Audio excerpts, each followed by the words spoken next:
Hello guys, स्वागत है आपका हमारे YouTube channel study for future में। हमारे चैनल को सब्सक्राइब करें और बेल आइकन को दबाएं, जिससे हमारी आने वाली जो वीडियो होगी उसका नोटिफिकेशन आपको हेलो मिलता गाइस, है। स्वागत है आपका हमारे चैनल स्टडी फॉर फ्यूचर में। दोस्तों, जैसा कि आपको पिछली वीडियो में मैंने क्लिप बोर्ड में होम मेनू पढ़ाए थे, होम मेनू क्लिप बोर्ड करा दिया था, फॉन्ट करा दिया था और पैराग्राफ भी करा दिया था। अगर आप लोगों ने नहीं देखा जरूर देख लें, बहुत ही इंपॉर्टेंट है। और अब इसके आगे आ जाता है आपका स्टाइल के बारे में कुछ पढ़ेंगे, नॉर्मल, हेडिंग्स, और इसके आगे एडिटिंग आएगा, फॉन्ट, इसमें फाइंड होगा, गो टू होगा, रिप्लेस होगा, सिलेक्ट ऑल होगा। ये किस प्रकार से सभी के बारे में चर्चा करेंगे। चलिए फिर हेडिंग डालिए आप स्टाइल, हेडिंग डालिए स्टाइल में स्टाइल में आ जाता है आपका नॉर्मल और हेडिंग। नॉर्मल का मतलब नॉर्मल स्टाइल में लिखने के लिए, जैसे कोई वर्ड आप लिख रहे हो तो वो लेफ्ट अलाइनमेंट के बारे में मैंने पिछली वीडियो में बता रखा है। अगर आपने उन लोगों ने नहीं देखा जरूर देख ले, बहुत ही इंपॉर्टेंट है। कोई भी अगर आप लेफ्ट अलाइनमेंट से लिख रहे हो तो उसे नॉर्मल साइड में यानी लिखते जाइए नॉर्मल से, ठीक है। और अब आ जाता है आपका हेडिंग्स, बहुत ही महत्वपूर्ण। आपसे पूछ ले निम्नलिखित में से हेडिंग्स किस सब टूल्स में पाया जाता है, तो किस में पाया जाता है? स्टाइल में पाया जाता है। और अगर आपसे पूछ ले किस मेन्यू में पाया जाता है, आप क्या बताओगे? होम मेन्यू में पाया जाता है। जरूर याद रखें, जरूर। ज़्यादा से ज़्यादा बार बार आने वाला क्वेश्चन क्या है? हेडिंग्स के बारे में पूछता है कि हेडिंग्स किस सब टूल में आता है। आप क्या कहेंगे? स्टाइल में आ जाता है, स्टाइल में, होम मेन्यू में आता है, ठीक है, क्लियर। अब हेडिंग्स का मतलब क्या होता है? हेडिंग्स का मतलब ये होता है कि आपने कोई मान के चलो CPU के बारे में कुछ लिखना है आपको। अब हेडिंग्स मतलब आप कोई वर्ड लिखते हो, मैं कहता हूँ ना कि हेडिंग डालिए, अब इसके अंतर्गत लिखेंगे जितनी भी चीज़ें आएंगी। यही होता है कि हेडिंग CPU लिख दिया आपने, अब इसी के अंतर्गत जितनी भी आप चीज़ें लिखोगे वो हेडिंग के टाइप में लिखते जाएंगे। जैसे आप स्पेस करोगे उसके नीचे आ जाएगा, आराम से उसकी हेडिंग बन जाएगी। फिर स्पेस करोगे उसके नीचे लिखता जाएगा। हेडिंग होता है कि इसके यहाँ पर ना आए, यहीं के सामने आते जाए, क्लियर।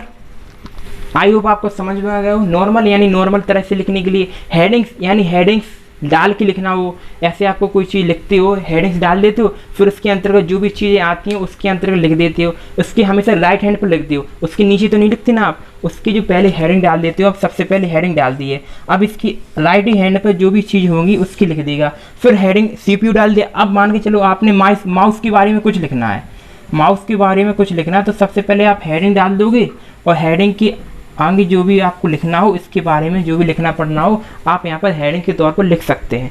बस इसमें ये नहीं पूछा जाता कि राइट हैंड पर लिखते कि लेफ्ट पर लिखते, इसमें ये नहीं पूछा जाता। इसमें ये पूछा जाता है कि हेडिंग्स किस सब टूल्स में पाया जाता है। किस में पाया जाता है? स्टाइल में पाया जाता है। अब स्टाइल किस मेन्यू में पाया जाता है? किस में पाया जाता है? होम मेन्यू में पाया जाता है, क्लियर। आइए आपको क्लियर हुआ होगा। अब देखते हैं अगला आ जाता है आपका एडिटिंग में पढ़ेंगे आप find, go to, select all और रिप्लेस। चलिए हेडिंग डालिए एडिटिंग। अगला आ जाता है आपका एडिटिंग में क्या आ जाएगा? सबसे पहले फाइंड आ जाएगा, go to, replace, select all. सबसे पहले इनकी शॉर्टकट की पूछी जाती हैं, तो आप क्या कहेंगे? फाइंड की क्या होती है? Ctrl+F। चलिए मैं लिख देता हूँ, फाइंड की क्या होती है? Ctrl+F, ठीक है। गो टू की क्या होती है? Ctrl+G, ठीक है। रिप्लेस की Ctrl+H और सिलेक्ट ऑल की Ctrl+A, ठीक है। रिप्लेस की क्या हो जाएगी? Ctrl+H और सिलेक्ट ऑल की क्या हो जाएगी? Ctrl+A।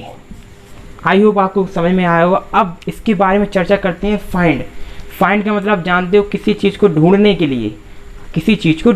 लिए फाइंड का यूज किया जाता है। ऐसे मान के जो किसी चीज़ को ढूंढना है, आपको कोई स्लाइड दे रखी हो, कोई डॉक्यूमेंट है, सबसे ऊपर ऑप्शन आता है आपका फाइंड का, उस पर आप क्लिक करेंगे या Ctrl+F दबाएंगे। अपने कीबोर्ड से Ctrl+F टाइप करेंगे या आप माउस के द्वारा फाइंड पर क्लिक करेंगे। फिर एक ऑप्शन खुल कर आएगा और उसमें जो भी आप लिखोगे, पढ़ोगे, जिसको भी आपको लिखना है उसको आप ढूंढ सकते हैं आसानी से फाइंड के द्वारा, ठीक है। अगला आ जाता है आपका go to, Ctrl+G। Go to यानी किसी संख्या के पास जाना हो। गो टू यानी जा रहे हो ना, किसी भी संख्या पर आपने कोई चीज़ लगाई हो, उसे आपने हाइपरलिंक लगाए हो। अभी मैं बात करूंगा इसके बारे में, हाइपरलिंक क्या होता है, समझ में आया होगा। फाइंड क्या होता है और गो टू के बारे में बताया मैंने कि किसी चीज़ को ढूंढने के लिए गो टू का प्रयोग किया जाता है, क्लियर। अब आ जाता है आपका रिप्लेस यानी Ctrl+H। ऐसे मान के चलो आपने टेस्ट लिखा है, कोई टेस्ट के तौर पर आपने मान के चलो राम लिखा है, अब राम को आपने फाइंड की मतलब शॉर्टकट की Ctrl+F करेंगे क्लियर, और गो टू Ctrl+G करेंगे। अब आपको रिप्लेस का मतलब क्या, राम यानी राम को आपको अगर रिप्लेस करना है काम में, राम को काम में रिप्लेस करना है, तो राम का आपका काम हो जाएगा इसके द्वारा।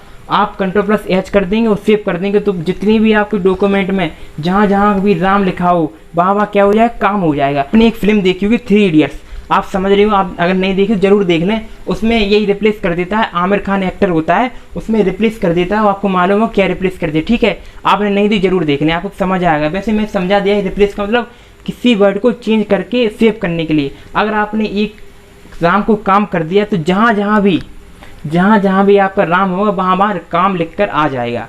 आई होप क्लियर हुआ होगा आपका। ठीक है, अगला आपका सिलेक्ट ऑल, Ctrl+A क्या होता है, इसका यूज पूरे डॉक्यूमेंट को सिलेक्ट करने के लिए। कोई भी डॉक्यूमेंट आपने बनाया है Ctrl+A के माध्यम से उसको पूरा सिलेक्ट हो जाएगा।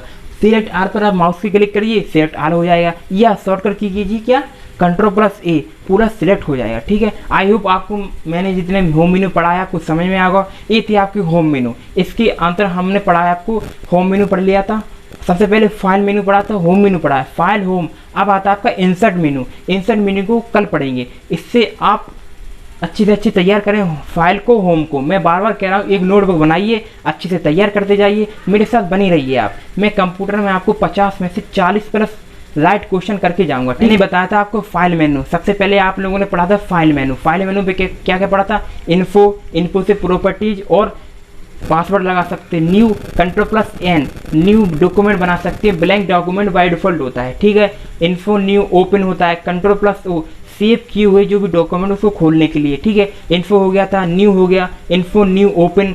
अब सेव Ctrl+S के माध्यम से जो भी आपने डॉक्यूमेंट बनाया है उसको आप सेव कर सकते हैं। सेव एस यानी रीनेम कर सकते हैं, जो भी डॉक्यूमेंट बनाया है उसको रीनेम कर सकते हैं। और फाइल मेनू में क्या, info new open save S print, Ctrl+P उस जो भी डॉक्यूमेंट बना है उसको छापने के लिए, किसको छापने के लिए, प्रिंट करने के लिए Ctrl+P का प्रयोग किया जाता है। ठीक है, अब शेयर यानी ईमेल या ब्लॉग के माध्यम से आप शेयर कर सकते हैं। फिर आपने पढ़ा एक्सपोर्ट, PDF या XLS के माध्यम से आप उसे PDF में चेंज कर सकते हो, एक्सपोर्ट कर सकते हो।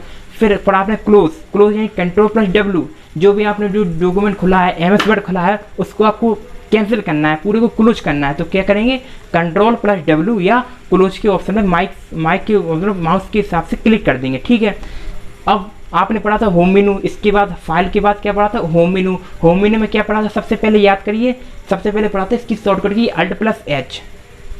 इसके अंतर्गत क्या पढ़ा था, क्लिपबोर्ड में क्या पढ़ा था, क्लिपबोर्ड में undo, redo, cut, copy, paste special, format, pointer पढ़ा था ना। फिर पढ़ा था फॉन्ट में क्या पढ़ा था, फॉन्ट टाइप पढ़ा था, फॉन्ट स्टाइल पढ़ा था, बोल्ड, इटैलिक, अंडरलाइन, आ रहा ना याद, और इंक्रीज इंडेंट, डिक्रीज इंडेंट, और क्लियर फॉर्मेटिंग, ब्यूटी पार्लर याद है ना आपको।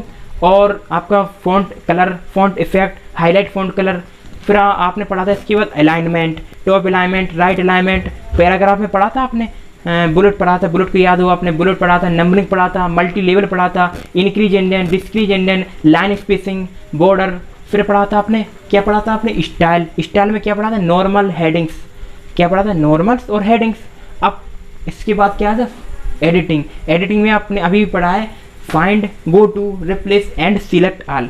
आई होप आपको क्लियर हुआ होगा। अच्छे से तैयारी करिए, अपने तैयारी को और मजबूत करिए। होम मेनू यहाँ पर अपना खत्म होता है, अब इसके बाद नई मेनू आती है, इंसर्ट मेनू, जो भी कल पढ़ाएंगे। ठीक है, आई होप आप इसे तैयार करते जाइए, अच्छे से अच्छे तैयार करते जाइए। बस मेरे साथ बनी रहिए।